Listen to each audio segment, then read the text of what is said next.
Você que gosta de filme, você tem que ver esse vídeo até o final, porque eu vou dar aqui os 25 filmes e seus adjetivos, que é uma tag. Roda a vinheta, meu irmão. Fala Matoso, fala Matoso, fala Matoso.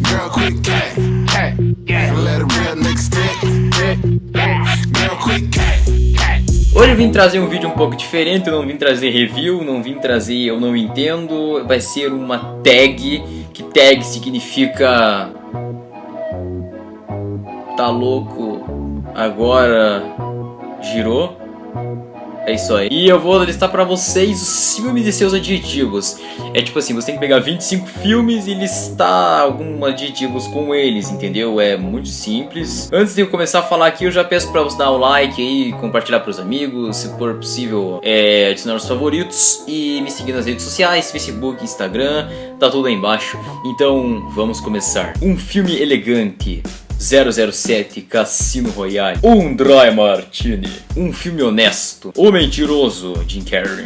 Um filme inesquecível, Os Vingadores, The Avengers, de 2012. Um filme grandioso, Avatar. Um filme sensível, A Menina que Roubava Livros. Um filme inteligente, Inception. Um filme surreal. O que é um filme surreal? Sucker Punch. Bosta, mas é um filme surreal. Um filme gelado, A Perseguição. Um filme esquecível. Como é que eu vou lembrar de um filme que eu já esqueci? Sequestro no Espaço.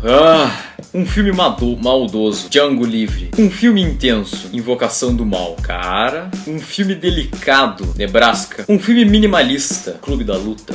Um filme nostálgico, Star Wars, Dança do Sith. Um filme perturbador, Martyr. É um filme brilhante, mas é perturbador pra cacete. Um filme feliz, Space Jam, o jogo do século. Um filme sujo, O Albergue. Um filme inspirador, Um Sonho Possível. Um filme assustador, Sobrenatural.